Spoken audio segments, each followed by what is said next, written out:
सत श्री अकाल जी। वाहिगुरू जी का खालसा, वाहिगुरू जी की फतेह। मैं आस करदा तुसी सारे तंदुरुस्त होवोगे, ठीक ठाक होवोगे, चढ़दी कला च होवोगे। अज रूबरू इस करके होया कुछ गल्लां जिहड़ियां करनियां बड़ियां जरूरी आ। जिवें हुण साडे कोल एक नवां साडी जमीन खोही जा रही आ, साडा किसानी संघर्ष इसे गल तो आपां शुरू कीता सी। इहदी जिहड़ी ताज़ा उदाहरण साडे सामने आ गई वो आ साडा मत्तेवाल जंगल, जिथे 400-500 पुलिस वालियां ने जाके सरकार दे कहे ते साडे दलित किसानां दीयां जमीनां ते कब्जा कीता। सारी पंचायती जमीन आ जिहड़ी उन्हां ने आपदे कब्जे हेठ ले ली। हुण ये जिहड़ी सारी गल वापर रही आ, इहो जिहियां घटनावां हो रहीआं, दिन ब दिन साडीआं जमीनां खोहीआं जा रहीआं, साडे सभ्याचारक होंद ते गल आई होई आ, साडे पंजाबी बोली ते गल आई आ, साडे पानी खोहे गए, साडे तो साडे रिसोर्सिस नूं जिहड़ा लुੱਟਿਆ गया, स्रोतां नूं, है ना, चाहे साडे ह्यूमन रिसोर्सिस होण, साडे बंदिआं दा प्रवास हो रहा। ये क्यों सब कुछ वापर रहा? एक पासे मोदी सरकार काले कानून बना दिंदी आ ते अज तक उदों किसे हल ते आउण वास्ते तैयार नहीं आ। साडे बंदे सरहदां ते बैठे आ। ਇਹਦੇ ਲਈ ਤੁਸੀਂ ਇਹ ਵੇਖੋ ਵੀ ਇਹ ਕਿਉਂ ਵਾਪਰ ਰਿਹਾ। ਮੈਂ ਸਮੇਂ-ਸਮੇਂ ਤੋਂ ਇਹ ਗੱਲ ਕਹਿੰਦਾ ਰਹਿੰਦਾ ਹੁੰਦਾ ਸੀ, ਸਮੇਂ-ਸਮੇਂ ਤੋਂ ਆਪਾਂ ਇਹ ਗੱਲ ਕੀਤੀ ਆ ਵੀ ਅਸੀਂ ਜਿਹੜੀ ਪੋਲਿਟਿਕਸ ਕਰਨ ਲੱਗ ਗਏ ਜਾਂ ਜਿਹੜਾ ਸੰਘਰਸ਼ ਕਰਨ ਲੱਗ ਗਏ, ਉਹ ਸੰਘਰਸ਼ ਅਸੀਂ ਇਸ਼ੂ ਬੇਸਡ ਕਰਨ ਲੱਗ ਗਏ। ਇਸ਼ੂ ਬੇਸਡ ਦਾ ਮਤਲਬ ਇਹ ਆ, ਇੱਕ ਇਸ਼ੂ ਖੜਾ ਹੋਇਆ ਤੇ ਅਸੀਂ ਉਹਦੇ ਤੇ ਸੰਘਰਸ਼ ਵਿੱਢਤਾ, ਫਿਰ ਕੋਈ ਦੂਜਾ ਇਸ਼ੂ ਖੜਾ ਹੁੰਦਾ ਫਿਰ ਉਹਦੇ ਤੇ ਸੰਘਰਸ਼ ਵਿੱਢ ਦਿੰਦੇ ਆ। ਕੋਈ ਸੰਘਰਸ਼ ਦਾ ਪੋਟੈਂਸ਼ੀਅਲ ਇਸ ਲੈਵਲ ਤੱਕ ਹੁੰਦਾ ਵੀ ਉਹ ਸਾਡਾ ਇਤਿਹਾਸਕ ਬਣ ਜਾਂਦਾ, ਜਿਵੇਂ ਸਾਡਾ ਕਿਸਾਨੀ ਸੰਘਰਸ਼ ਬਣਿਆ। ਕਿਸੇ ਸੰਘਰਸ਼ ਦਾ ਪੋਟੈਂਸ਼ੀਅਲ ਉਸ ਲੈਵਲ ਤੇ ਨਹੀਂ ਆ। ਪੋਟੈਂਸ਼ੀਅਲ ਤੋਂ ਵੀ ਮਤਲਬ ਇਹ ਆ ਵੀ ਲੋਕਾਂ ਨੂੰ ਉਹਦੀ ਹਜੇ ਪੂਰੇ ਮਸਲੇ ਦੀ ਸਮਝ ਨਹੀਂ ਆ ਤੇ ਉਹ ਸੰਘਰਸ਼ ਉਸ ਲੈਵਲ ਤੱਕ ਨਹੀਂ ਜਾਂਦਾ, ਇਸ ਕਰਕੇ ਉਹ ਕਿਤੇ ਰਾਹ 'ਚ ਹੀ ਰੁਲ ਜਾਂਦਾ। ਪਰ ਸਮੇਂ-ਸਮੇਂ ਤੋਂ ਸੰਘਰਸ਼ ਉੱਠਦੇ ਰਹੇ ਆ, ਸਮੇਂ-ਸਮੇਂ ਤੋਂ ਅਸੀਂ ਸੰਘਰਸ਼ ਕਰਦੇ ਹਾਂ, ਲਗਾਤਾਰ ਕਰਦੇ ਹਾਂ। ਸਾਨੂੰ ਧਰਨਿਆਂ ਲਈ, ਮੋਰਚਿਆਂ ਲਈ ਜਾਂ ਇਹ ਸੰਘਰਸ਼ਾਂ ਲਈ ਇਹ ਸਿਸਟਮ ਜਿਹੜਾ ਇਹ ਮਜਬੂਰ ਕਰਦਾ। ਸੋ ਅਸੀਂ ਇਸ਼ੂ ਬੇਸਡ ਪੋਲਿਟਿਕਸ ਕਰਦੇ ਹਾਂ। ਜਦੋਂ ਇਸ਼ੂ ਬੇਸਡ ਪੋਲਿਟਿਕਸ ਕਰਦੇ ਹਾਂ ਉਹਦਾ ਨੁਕਸਾਨ ਕੀ ਆ? ਉਹਦਾ ਨੁਕਸਾਨ ਇਹ ਆ ਵੀ ਇਹਦੇ 'ਚ ਸਾਡੀ ਜਿਹੜੀ ਸੰਗਤ ਆ, ਸਾਡੇ ਲੋਕ ਆ, ਉਹਦੀ ਇੰਨੀ ਐਨਰਜੀ ਵੇਸਟ ਹੁੰਦੀ ਆ ਤੇ ਉਹਦੇ ਤੇ ਇੰਨਾ ਜ਼ਿਆਦਾ ਸਾਡੇ ਰਿਸੋਰਸਿਸ ਲੱਗਦੇ ਆ, ਚਾਹੇ ਪੈਸਾ ਲੱਗੇ, ਚਾਹੇ ਸਾਡਾ ਟਾਈਮ ਜਾਵੇ ਉਹਦੇ ਤੇ, ਚਾਹੇ ਸਾਡੇ ਬੰਦੇ ਲੱਗਣ ਉਹਦੇ ਤੇ, ਵੀ ਅਸੀਂ ਅਫੋਰਡ ਹੀ ਨਹੀਂ ਕਰ ਸਕਦੇ। ਅਫੋਰਡ ਕਿਵੇਂ ਕਰਾਂਗੇ? ਅਸੀਂ ਉਨੀ ਚੀਜ਼ ਨੂੰ ਸਾਂਭ ਹੀ ਨਹੀਂ ਸਕਦੇ। ਅਸੀਂ ਕਿਹੜਾ ਕੋਈ ਇੰਡਸਟਰੀਅਲਿਸਟ ਆ, ਕਰੋੜਾਪਤੀ ਆ ਜਾਂ ਪੂੰਜੀਪਤੀ ਆ ਵੀ ਸਾਡੇ ਕੋਲੇ ਬੜਾ ਕੁਛ ਪਿਆ ਘਰੇ ਤੇ ਸਾਨੂੰ ਕੋਈ ਪਰਵਾਹ ਹੀ ਨਹੀਂ ਆ ਵੀ ਚਲੋ ਤੇ 6 ਮਹੀਨੇ ਸਾਲ ਸੰਘਰਸ਼ ਕਰਨਾ ਪੈ ਗਿਆ ਤੇ ਆਪਾਂ ਲੜਾਂਗੇ, ਕੋਈ ਗੱਲ ਨਹੀਂ। ਇੱਥੇ ਤਾਂ ਆਈ ਚਲਾਈ ਚਲਾਉਣ ਵਾਲਾ ਕੰਮ ਆ ਸਾਡਾ। ਹੁਣ ਇੱਕ ਦੀਪ ਸਿੱਧੂ ਇਸੇ ਥਾਂ ਤੇ ਬੈਠ ਕੇ ਬੋਲਣ ਲੱਗਿਆ। ਦੀਪ ਸਿੱਧੂ ਨੇ ਤੁਹਾਡੇ ਨਾਲ ਗੱਲਾਂ ਕੀਤੀਆਂ। ਦੀਪ ਸਿੱਧੂ ਨੇ ਕੁਛ ਇੱਕ ਜਾਗਰੂਕਤਾ, ਕੁਛ ਅਵੇਅਰਨੈਸ ਲਿਆਉਣ ਦੀ ਗੱਲ ਕੀਤੀ, ਪਰ ਕਿਵੇਂ ਬਦਨਾਮ ਕੀਤਾ ਗਿਆ। ਕਿਸ ਤਰ੍ਹਾਂ ਕੋਈ ਵੀ ਨਵਾਂ ਬੰਦਾ ਉੱਠਦਾ ਉਹਨੂੰ ਬਦਨਾਮ ਕਰਦੇ ਆ ਕਿਉਂਕਿ ਉਹ ਸਿਰ ਨਹੀਂ ਚੱਕ ਸਕਦਾ। ਇੱਥੇ ਉਹੀ ਬੰਦੇ ਜਾਂ ਉਹੀ ਜਿਹੜੇ ਆਪਾਂ ਕਹਿ ਲਈਏ ਪੋਲੀਟੀਕਲ ਫੀਲਡ 'ਚ ਜਾਨਵਰ, ਇਹਨਾਂ ਨੂੰ ਮੈਂ ਸੱਚੀ ਇਹ ਕਹਿੰਦਾ ਵੀ ਇਹ ਜਾਨਵਰ ਆ। ਇਹ ਉਹੀ ਕਾਮਯਾਬ ਆ ਜਿਨ੍ਹਾਂ ਦੇ ਦੰਦਾਂ ਤੇ ਨਾ ਇਹਨਾਂ ਨੇ ਚੰਗੀ ਤਰ੍ਹਾਂ ਰੰਦਾ ਫੇਰਿਆ ਹੋਵੇ ਤੇ ਉਹ ਮੁੜ ਕੇ ਦੰਦੀ ਨਾ ਵੱਢ ਸਕਣ ਸਿਸਟਮ ਦੇ। ਉਹ ਤੁਹਾਡੇ ਨਾਲ ਆ ਕੇ ਉਹੀ ਗੱਲ ਕਰਨ ਜੋ ਸਿਸਟਮ ਚਾਹੁੰਦਾ, ਤੁਹਾਨੂੰ ਮੈਨੀਪੂਲੇਟ ਕਰ ਦੇਣ, ਤੁਹਾਨੂੰ ਭਰਮਾਂ 'ਚ ਪਾਈ ਰੱਖਣ। ਤੁਹਾਡੇ ਬੰਦਿਆਂ ਨੂੰ, ਜਿਹੜਾ ਤੁਹਾਡੇ 'ਚ ਖੜਾ ਕੋਈ ਹੁੰਦਾ ਉਹਨੂੰ ਤੁਹਾਡੇ ਕੋਲੇ ਕਿਸੇ ਲੈਵਲ ਤੇ ਕੋਈ ਗਰਾਊਂਡ, ਕੋਈ ਸਪੇਸ ਹੀ ਨਾ ਦੇਣ, ਕੋਈ ਪਲੇਟਫਾਰਮ ਨਾ ਦੇਣ। ਉਹ ਬੰਦਾ ਪੈਦਾ ਕਿਵੇਂ ਹੋ ਗਿਆ? ਉਹ ਸਹੀ ਜਾਂ ਸੱਚ ਦੀ ਗੱਲ ਕਿਵੇਂ ਕਰੀ ਜਾਂਦਾ? ਸੋ ਸਾਨੂੰ ਇਸ਼ੂਜ਼ ਤੇ ਲਾਤਾ। ਆਪਾਂ ਵਾਪਸ ਉਸ ਗੱਲ ਤੇ ਆਈਏ। ਇਸ਼ੂਜ਼ ਤੇ ਐਂ ਲਾਤਾ, ਇੱਕ ਨਵਾਂ ਇਸ਼ੂ ਖੜਾ ਹੁੰਦਾ ਅਸੀਂ ਉਹਦੇ ਤੇ ਸੰਘਰਸ਼ ਵਿੱਢ ਲੈਂਦੇ ਆ, ਫਿਰ ਦੂਜਾ ਇਸ਼ੂ ਖੜਾ ਹੁੰਦਾ ਅਸੀਂ ਉਹਦੇ ਤੇ ਸੰਘਰਸ਼ ਵਿੱਢ ਲੈਂਦੇ ਆ। ਮੈਂ ਸਮੇਂ-ਸਮੇਂ ਤੋਂ ਇਹ ਗੱਲ ਕਰਦਾ ਰਿਹਾ ਵੀ ਜਦੋਂ ਤੱਕ ਅਸੀਂ ਸਾਰੇ ਮਸਲਿਆਂ ਨੂੰ ਟੋਟੈਲਿਟੀ 'ਚ ਕੰਸੀਡਰ ਨਹੀਂ ਕਰਾਂਗੇ, ਅਸੀਂ ਇਕੱਠਾ ਮਸਲਿਆਂ ਨੂੰ ਸਮਝਾਂਗੇ ਨਹੀਂ, ਵਿਚਾਰਾਂਗੇ ਨਹੀਂ, ਸਿਰ ਜੋੜ ਕੇ ਨਹੀਂ ਬੈਠਾਂਗੇ, ਉਦੋਂ ਤੱਕ ਸਾਨੂੰ ਸਮਝ ਹੀ ਨਹੀਂ ਆਉਣੀ ਵੀ ਰੂਟ ਕਾਜ਼ ਇਸ ਸਾਰੀ ਪ੍ਰੋਬਲਮ ਦਾ, ਜਿਹਨੂੰ ਕਹਿੰਦੀ ਆ ਜੜ ਇਸ ਬਿਮਾਰੀ ਦੀ, ਉਹ ਕਿੱਥੇ ਪਈ ਆ। ਅਸੀਂ ਬਿਮਾਰੀ ਨੂੰ ਜਾਂ ਬਿਮਾਰੀ ਦੀ ਜੜ ਨੂੰ ਅੱਜ ਤੱਕ ਨਹੀਂ ਸਮਝਿਆ।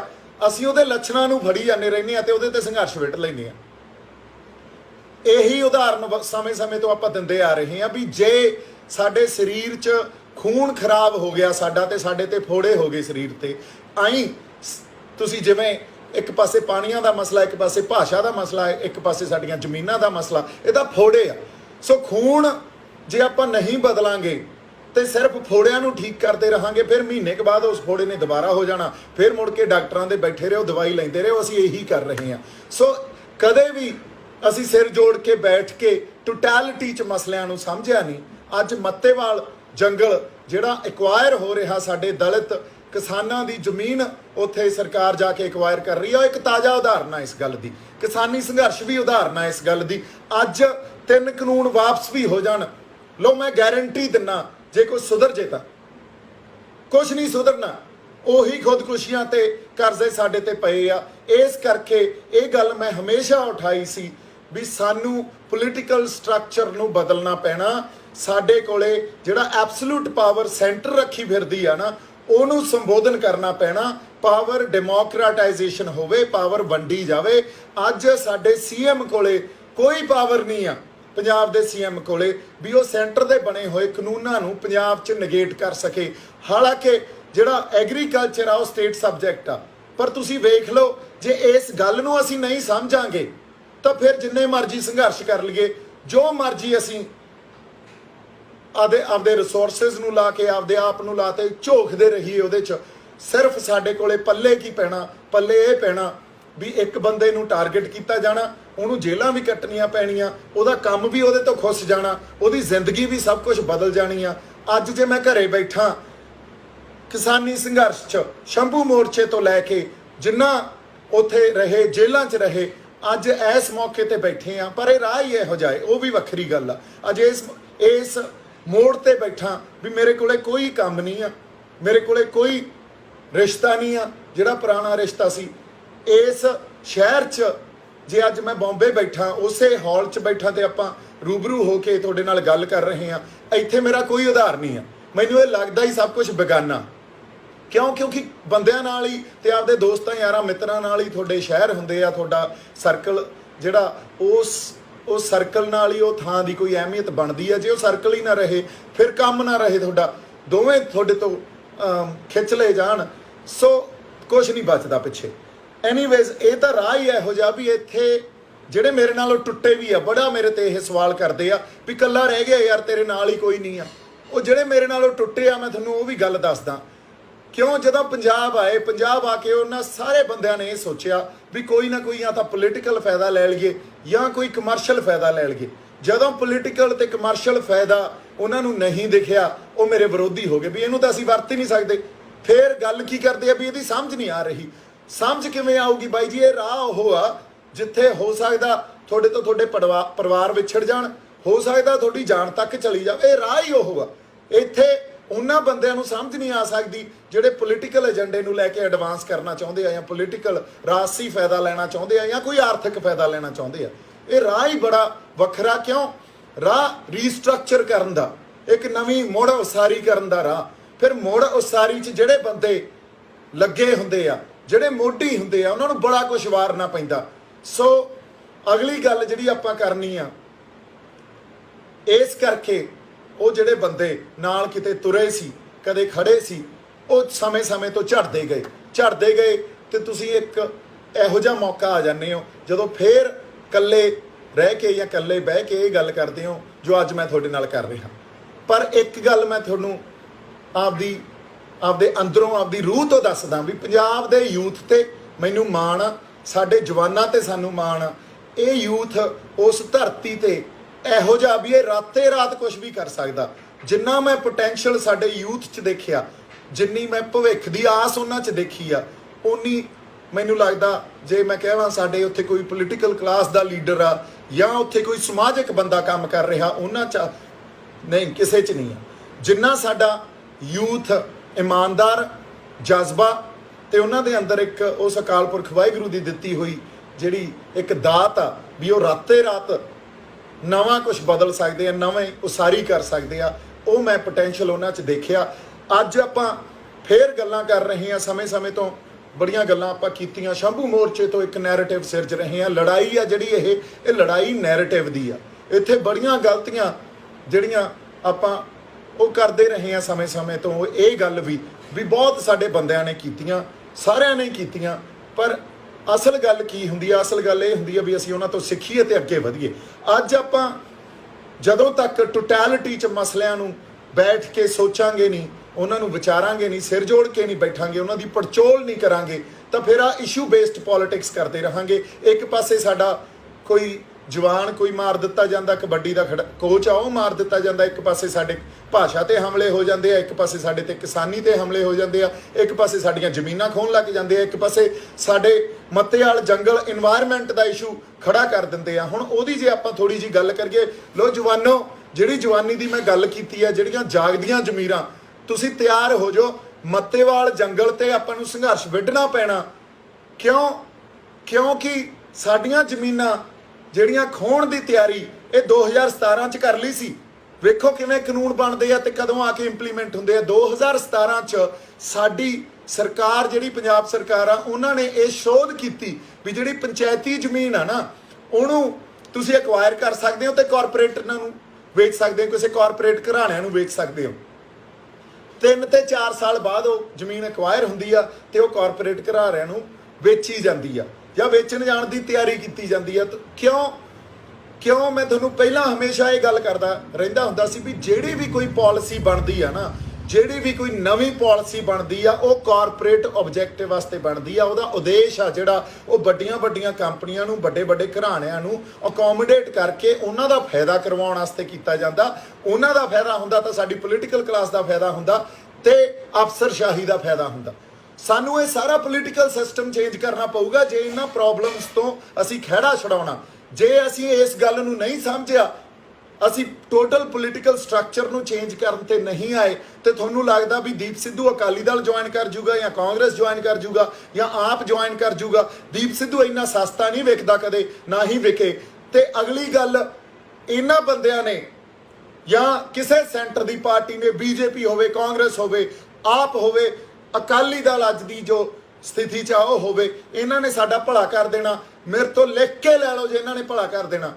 ਉੱਥੋਂ ਦੀ ਰਿਕੁਆਇਰਮੈਂਟ ਹੀ ਇਹ ਬਣ ਚੁੱਕੀ ਆ ਵੀ ਜੇ ਤੁਸੀਂ ਕੋਈ ਮੰਤਰੀ ਬਣਨਾ, ਸੀਐਮ ਬਣਨਾ, ਤੁਸੀਂ ਕਰਪਟ ਹੋਣਾ ਪਊਗਾ ਤੁਹਾਨੂੰ, ਤੇ ਤੁਸੀਂ ਕਰਪਟ ਹੋਵੋਗੇ। ਜੇ ਅਸੀਂ ਪੋਲੀਟੀਕਲ, ਕਿਉਂਕਿ ਜੇ ਇੱਕ ਕਰਪਟ ਨਹੀਂ ਹੁੰਦਾ ਉਹਦੇ ਪਿੱਛੇ 20 ਹੋਰ ਖੜੇ ਆ, ਉਹਨਾਂ ਨੂੰ ਆਏ ਆ ਯਾਰ ਕਿਸੇ ਨਾ ਕਿਸੇ ਨੇ ਤੇ ਜਿਹੜਾ ਬਣਦਾ, ਜਿਹੜਾ ਜਾ ਕੇ ਸੈਂਟਰ ਦੀ ਝੋਲੀ 'ਚ ਬਹਿੰਦਾ, ਉਹਨੂੰ ਆਏ ਆ ਵੀ ਯਾਰ ਮੈਂ ਨਹੀਂ ਬੈਠਾ ਤਾਂ ਕੋਈ ਹੋਰ ਬਹਿ ਜਾਊਗਾ ਤੇ ਇਦੋਂ ਚੰਗਾ ਮੈਂ ਹੀ ਬਹਿ ਜਾ। ਸੋ ਇਹਦਾ ਇੱਕ ਕ੍ਰਾਈਟੀਰੀਆ ਬਣ ਚੁੱਕਿਆ, ਇੱਕ ਕੁਆਲੀਫਿਕੇਸ਼ਨ ਬਣ ਚੁੱਕੀ ਆ, ਤੁਹਾਨੂੰ ਕਰਪਟ ਹੋਣਾ ਪਊਗਾ ਜੇ ਤੁਸੀਂ ਉੱਥੇ ਕੁਝ ਬਣਨਾ। ਤਾਂ ਮੈਂ ਜੇ ਅੱਜ ਪੋਲੀਟੀਕਲ ਸਟਰਕਚਰ ਚੇਂਜ ਕਰਨ ਦੀ ਗੱਲ ਕਰ ਰਿਹਾ, ਉਹ ਇਸੇ ਕਰਕੇ ਕਰ ਰਿਹਾ। ਸਾਨੂੰ ਇਹ ਗੱਲ ਆਈਡੈਂਟੀਫਾਈ ਕਰਨੀ ਪਊਗੀ, ਜੇ ਪੋਲੀਟੀਕਲ ਸਟਰਕਚਰ ਚੇਂਜ ਹੋਊਗਾ ਤਾਂ ਸਾਡਾ ਭਾਸ਼ਾ ਦੇ ਮਸਲੇ ਵੀ ਹੱਲ ਹੋਣਗੇ, ਸਾਡੇ ਪਾਣੀਆਂ ਦੇ ਮਸਲੇ ਵੀ ਹੱਲ ਹੋਣਗੇ, ਸਾਡੇ ਕਿਸਾਨੀ ਦੇ ਮਸਲੇ ਵੀ ਹੱਲ ਹੋਣਗੇ, ਸਾਡੀ ਕਰਪਸ਼ਨ ਦੇ ਮਸਲੇ ਵੀ ਹੱਲ ਹੋਣਗੇ। ਅਦਰਵਾਈਜ਼ ਅਸੀਂ ਲੋਕਾਂ ਨੂੰ ਨਿੰਦੀ ਜਾਂਦੇ ਰਹਿੰਦੇ ਆ, ਸਾਡੇ ਲੋਕਾਂ 'ਚ ਕੋਈ ਕਸੂਰ ਨਹੀਂ ਆ। ਮੈਂ ਲੋਕਾਂ ਨੂੰ ਕਹਿੰਦਾ ਤੁਹਾਨੂੰ ਅਪੋਲੋਜੈਟਿਕ ਹੋਣ ਦੀ ਕੋਈ ਲੋੜ ਨਹੀਂ। ਤੁਸੀਂ ਕਿਸੇ ਇਸ ਮੌਕੇ ਤੇ ਆ ਕੇ ਇਹ ਸੋਚੋ ਵੀ ਨਹੀਂ ਸਾਡਾ ਹੀ ਕਸੂਰ ਆ, ਸਾਡੀ ਗਲਤੀ ਆ। ਨਹੀਂ, ਤੁਹਾਡੀ ਗਲਤੀ ਨਹੀਂ ਆ, ਸਾਡੇ ਸਿਸਟਮ ਦੀ ਗਲਤੀ ਆ, ਉਹਨਾਂ ਪਾਲਿਸੀਜ਼ ਦੀ ਗਲਤੀ ਆ, ਉਹਨਾਂ ਲੀਡਰਾਂ ਦੀ ਗਲਤੀ ਆ ਜਿਹੜੇ ਸੈਂਟਰ ਦੀ ਝੋਲੀ 'ਚ ਜਾ ਕੇ ਬਹਿੰਦੇ ਆ। ਸਾਨੂੰ ਇੱਕ ਗੱਲ ਸਮਝਣੀ ਪਊਗੀ, ਉਹ ਮਮਤਾ ਬੈਨਰਜੀ ਨੇ ਬੰਗਾਲ 'ਚ ਕੱਲੀ ਨੇ ਦਿਖਾਤਾ ਨਾ ਵੀ ਕਿਵੇਂ ਪੋਲੀਟੀਕਲ ਸਟਰਕਚਰ ਚੇਂਜ ਕਰਨਾ ਪੈਂਦਾ ਹੁੰਦਾ, ਕਿਵੇਂ ਸੈਂਟਰ ਨੂੰ ਤੁਸੀਂ ਟੱਕਰ ਦੇ ਸਕਦੇ ਹੋ, ਕੱਲੀ ਖੜ ਗਈ। ਸੋ ਰੀਜਨਲ ਪੋਲਿਟਿਕਸ ਦਾ ਜਿਹੜਾ ਪੰਜਾਬ ਤੋਂ ਚੱਲਣ ਵਾਲੀ ਜਿਹੜੀ ਆਪਾਂ ਹਮੇਸ਼ਾ ਗੱਲ ਕਰਦੇ ਰਹੇ ਹਾਂ, ਸਾਨੂੰ ਇੱਕ ਖੇਤਰੀ ਪਾਰਟੀ ਤੇ ਖੇਤਰੀ ਪੋਲਿਟਿਕਸ ਦੀ ਪੰਜਾਬ ਨੂੰ ਬਹੁਤ ਜ਼ਰੂਰਤ ਆ। ਕਿਸੇ ਕੇਜਰੀਵਾਲ ਆਵਾਜ਼ ਤੇ ਨਾ ਭੇਜਿਓ, ਕਿਸੇ ਹੋਰ ਪਾਰਟੀ ਤੇ ਨਾ ਭੇਜਿਓ ਜਿਹੜੀਆਂ ਦਿੱਲੀ ਤੋਂ ਚੱਲਦੀਆਂ। ਅੱਜ ਸਾਡੇ ਕੋਲੇ ਜਿਹੜਾ ਇਸ਼ੂ ਬਣਿਆ ਹੋਇਆ ਹੁਣ ਮੱਤੇਵਾਲ ਜੰਗਲ ਦਾ, ਇਹਦੇ ਤੇ ਸੰਘਰਸ਼ ਵਿੱਢਣਾ ਪਊਗਾ। ਦੇਖੋ ਤੁਸੀਂ 20 ਲੱਖ ਰੁਪਈਆਂ 'ਚ ਸਾਡੀਆਂ ਜ਼ਮੀਨਾਂ ਜਿਹੜੀਆਂ ਕਿਸਾਨਾਂ ਦੀਆਂ ਉਹ ਐਕਵਾਇਰ ਕਰਨਗੇ, ਉਹਨੂੰ 2-2 ਕਰੋੜ 'ਚ ਵੇਚਣਗੇ। ਇਹਦੇ 'ਚ ਪੋਲੀਟੀਕਲ ਕਲਾਸ ਦਾ ਤੇ ਅਫਸਰਸ਼ਾਹੀ ਦਾ ਫਾਇਦਾ ਹੋਣਾ, ਪੈਸੇ ਉਹਨਾਂ ਨੇ ਖਾਣੇ ਆ। ਮੁੜ ਕੇ ਉਹਨਾਂ ਨੇ ਇਸ ਜੰਗਲ ਨੂੰ ਬਰਬਾਦ ਕਰਕੇ, ਜਿਹੜਾ ਸਤਲੁਜ ਦਰਿਆ ਦੇ ਕਿਨਾਰੇ ਤੇ ਆ, ਪਹਿਲਾਂ ਦੇਖੋ ਕਿਸੇ ਟਾਈਮ ਅੱਜ ਤੋਂ 40-50 ਸਾਲ ਪਹਿਲਾਂ ਬੁੱਢਾ ਨਾਲਾ, ਜਿਹੜਾ ਅੱਜ ਲੁਧਿਆਣੇ ਦਾ ਬੁੱਢਾ ਨਾਲਾ ਜਿਹਨੂੰ ਕਹਿੰਦੇ ਆ, ਬੁੱਢਾ ਦਰਿਆ ਹੁੰਦਾ ਸੀ, ਲੋਕ ਪਾਣੀ ਪੀਂਦੇ ਸੀ ਇਹ ਤੋਂ।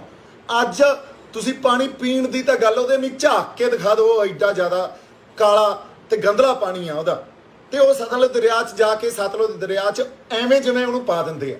ਹੁਣ ਇੱਥੋਂ ਪਤਾ ਨਹੀਂ ਕਿੰਨੇ ਕਨਾਲੇ ਕਿੰਨੀ ਕੁ ਇੰਡਸਟਰੀ ਦੀ ਵੇਸਟ ਇਹਨਾਂ ਨੇ ਸਾਡੇ ਦਰਿਆਵਾਂ 'ਚ ਪਾਉਣੀ ਆ, ਉਹਨਾਂ ਪਾਣੀਆਂ 'ਚ ਪਾਉਣੀ ਆ। ਪਹਿਲਾਂ ਹੀ ਅਸੀਂ ਤਾਂ ਸਾਡਾ ਗਰਾਊਂਡ ਵਾਟਰ ਆ ਜਿਹੜਾ ਉਹ 700-900 ਫੁੱਟ ਤੇ ਫਿਰਦਾ। ਸਾਡੇ ਜਿਹੜਾ ਪਾਣੀ ਆ ਉਹਦੇ 'ਚ ਧਾਤੂ ਜਿਹਨੂੰ ਮੈਟਲ ਕਹਿੰਦੇ ਆ ਉਹ ਨਿਕਲਦੀ ਆ, ਉਹਦੇ 'ਚ ਉਹ ਜਿਹੜੀਆਂ ਗੱਲਾਂ ਜਾਂ ਪੋਲਿਊਸ਼ਨ ਜਾਂ ਕੰਟੈਮੀਨੇਸ਼ਨ ਉਹਦੀ ਹੋ ਗਈ, ਜਿਹਦੇ ਨਾਲ ਕੈਂਸਰ ਹੁੰਦੇ ਆ, ਚਮੜੀ ਦੀਆਂ ਬਿਮਾਰੀਆਂ ਹੁੰਦੀਆਂ। এনवायरमेंट ਦਾ ਕੀ ਹਾਲ ਆ? ਸਾਡੇ ਤਾਂ ਰਿਸੋਰਸਸ ਲੁੱਟਣ ਤੇ ਹੋ ਗਏ। ਸੋ ਰਿਸੋਰਸਸ ਕੌਣ ਲੁੱਟਦਾ ਹੁੰਦਾ? ਜਿਹੜੇ ਵਿਦੇਸ਼ੀ ਧਰਤੀਆਂ ਤੋਂ ਆ ਕੇ ਸਾਡੇ ਤੇ ਜਿਨ੍ਹਾਂ ਨੇ ਰਾਜ ਕੀਤਾ ਨਾ, ਜਦੋਂ ਅੰਗਰੇਜ਼ ਇੱਥੇ ਰਾਜ ਕਰਦੇ ਸੀ, ਉਹਨਾਂ ਨੂੰ ਐਂ ਲੱਗਦਾ ਸੀ ਵੀ ਸਾਨੂੰ ਇਸ ਧਰਤੀ ਨਾਲ, ਇੱਥੋਂ ਦੇ ਲੋਕਾਂ ਨਾਲ ਕੋਈ ਇਮੋਸ਼ਨਲ ਅਟੈਚਮੈਂਟ ਨਹੀਂ ਆ, ਇਹਨਾਂ ਨੂੰ ਲੁੱਟ ਲਓ। ਤੇ ਸਾਡੇ ਆਪਦੇ ਬੰਦੇ ਹੀ ਐਂ ਕਰਨ ਲੱਗ ਗਏ ਯਾਰ, ਫਿਰ ਸਾਡੇ ਬੰਦੇ ਕਿੱਥੋਂ ਰਹਿ ਗਏ ਉਹ? ਸੋ ਇਸ ਕਰਕੇ ਮੈਂ ਜਿਹੜੀਆਂ ਅੱਜ ਗੱਲਾਂ ਕਰ ਰਹੀਆਂ, ਇਸ ਕਰਕੇ ਗੱਲਾਂ ਕਰ ਰਿਹਾ ਤੁਹਾਡੇ ਨਾਲ, ਕਿਉਂਕਿ ਜੇ ਸਾਡੀਆਂ ਜ਼ਮੀਨਾਂ ਐਂ ਖੋਣ ਲੱਗ ਗਏ, ਸਾਡੇ ਪੱਲੇ ਕੁਛ ਨਹੀਂ ਰਹਿਣਾ। ਸਾਡੀ ਪੰਚਾਇਤੀ ਜ਼ਮੀਨ ਨੂੰ ਇਹਨਾਂ ਨੇ ਸਾਡੇ ਤੋਂ ਖੋਹਣ ਦਾ ਕਾਨੂੰਨ ਬਣਾ ਲਿਆ। ਹੁਣ ਜੇ ਪਿੰਡ ਕੋਲੇ ਪੰਚਾਇਤੀ ਜ਼ਮੀਨ ਹੀ ਨਹੀਂ ਆ ਤਾਂ ਉਹ ਪਿੰਡ ਕਾਹਦਾ? ਪਿੰਡ ਤਾਂ ਵੱਸਦਾ ਹੀ ਆਪਦੀ ਪੰਚਾਇਤੀ ਜ਼ਮੀਨ ਤੇ ਆ ਨਾ, ਆਪਣੀ ਪੰਚਾਇਤਾਂ ਚੱਲਦੀਆਂ ਹੀ ਉੱਥੋਂ ਆ। ਸੋ ਇਸ ਕਰਕੇ ਸਾਡੇ ਪਿੰਡ ਖੋਰ ਦੇਣਗੇ, ਸਾਡੀ ਹੋਂਦ ਖੋਰ ਦੇਣਗੇ। ਮੇਰੇ ਤੋਂ ਨਹੀਂ ਰਿਹਾ ਜਾਂਦਾ।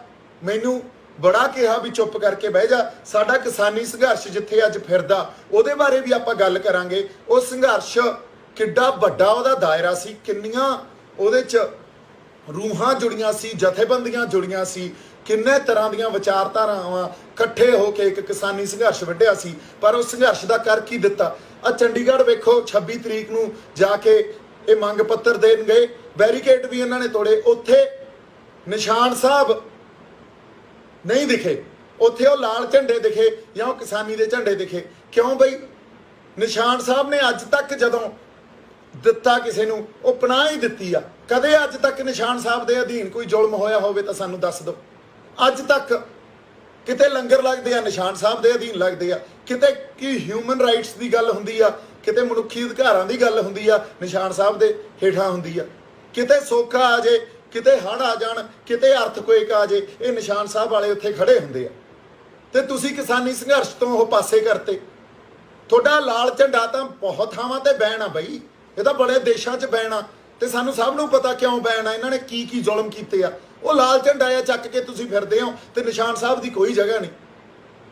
ਇਹੀ ਨਿਸ਼ਾਨ ਸਾਹਿਬ ਲਾਲ ਕਿਲੇ ਤੋਂ ਜਦੋਂ ਸੰਗਤ ਨੇ ਜਾ ਕੇ ਉੱਥੇ ਕਿਉਂ ਉਹ ਜਜ਼ਬਾਤ ਸਾਹਮਣੇ ਆਏ ਸੀ? ਕਿਉਂਕਿ ਉਸੇ ਲਾਲ ਕਿਲੇ ਤੋਂ ਔਰੰਗਜ਼ੇਬ ਨੇ ਜਿਹੜਾ ਫਰਮਾਨ ਜਾਰੀ ਕੀਤਾ ਸੀ ਗੁਰੂ ਤੇਗ ਬਹਾਦਰ ਸਾਹਿਬ ਲਈ, ਉਸੇ ਲਾਲ ਕਿਲੇ ਤੋਂ ਗੁਰੂ ਤੇਗ ਬਹਾਦਰ ਸਾਹਿਬ ਦੀ ਸ਼ਹੀਦੀ ਦਾ ਫਰਮਾਨ ਜਾਰੀ ਕੀਤਾ ਸੀ। ਤੇ ਉਸੇ ਲਾਲ ਕਿਲੇ ਤੇ ਫਿਰ ਜਾ ਕੇ ਨਿਸ਼ਾਨ ਸਾਹਿਬ ਝੂਲਦਾ। ਕਿਉਂ? ਕੁਦਰਤ ਵੀ ਕੁਛ ਖੇਡਦੀ ਆ ਬਾਈ ਜੀ।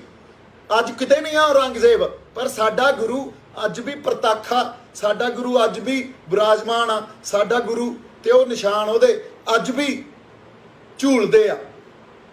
ਸੋ ਮੈਨੂੰ ਤੁਸੀਂ ਜਿੰਨਾ ਮਰਜ਼ੀ ਨਿੰਦ ਲਓ, ਆ ਜਿਹੜੇ ਤਿੜਫਿੜ ਜੀ ਕਰੀ ਜਾਂਦੇ ਸੀ, ਆ ਪਿਛਲੇ ਕੁਝ ਦਿਨਾਂ ਦੇ ਨਹੀਂ ਦਿਖੇ, ਅੱਜ ਮੈਂ ਫੇਰ ਆ ਗਿਆ ਲਾਈਵ। ਹੁਣ ਉਹ ਤਿੜਫਿੜ ਵਾਲੇ ਵੀ ਆ ਜਾਣਗੇ, ਮੈਂ ਤੁਹਾਨੂੰ ਇਹ ਵੀ ਗੱਲ ਦੱਸਤੀ। ਪਰ ਉਹਨਾਂ ਦੀ ਤਿੜਫਿੜ ਦਾ ਕੋਈ ਅਸਰ ਨਹੀਂ ਹੋਣਾ ਮੇਰੇ ਤੇ। ਉਹ ਤਿੜਫਿੜ ਜੀ ਕਰਕੇ ਬੰਦ ਹੋ ਜਾਣਗੇ, ਜਾਂ ਫਿਰ ਉਹਨਾਂ ਨੂੰ ਮੈਂ ਆਪਦੀ ਆਈ ਤੇ ਆ ਗਿਆ ਤਾਂ ਆਉਣ ਵਾਲੇ ਸਮੇਂ ਤੇ ਮੈਂ ਹੀ ਬੰਦ ਕਰਾ ਦੂੰਗਾ। ਕਿਉਂਕਿ ਇਹ ਕਰ ਕੀ ਰਹੇ ਆ? ਇਹ ਦੀਪ ਸਿੱਧੂ ਦੇ ਖਿਲਾਫ ਨਹੀਂ ਰਚ ਰਹੇ ਕੁਛ, ਇਹ ਆਪਦੀ ਪੂਰੀ ਬ੍ਰਿਗੇਡ ਹੀ ਲਾ ਦਿੰਦੇ ਆ। ਉਹ ਜਿਹੜੇ 2-3-4 ਦੁੱਖੀ ਤਿੱਖੀ ਦੇ ਬੰਦੇ ਆ, ਉਹਨਾਂ ਨੂੰ ਲਾ ਦਿੰਦੇ ਆ ਇਹ ਵੀ ਬੋਲੋ ਤੁਸੀਂ ਜਾ ਕੇ ਚੈਨਲਾਂ ਤੇ। ਇਹ ਪੰਜਾਬ ਦਾ ਨੁਕਸਾਨ ਕਰ ਰਹੇ ਆ। ਇਹ ਹਰ ਉਸ ਉੱਠਣ ਵਾਲੇ ਸਿਰ ਨੂੰ ਦੱਬ ਰਹੇ ਆ ਜਿਹੜਾ ਸੱਚ ਤੇ ਹੱਕ ਦੀ ਗੱਲ ਕਰਦਾ।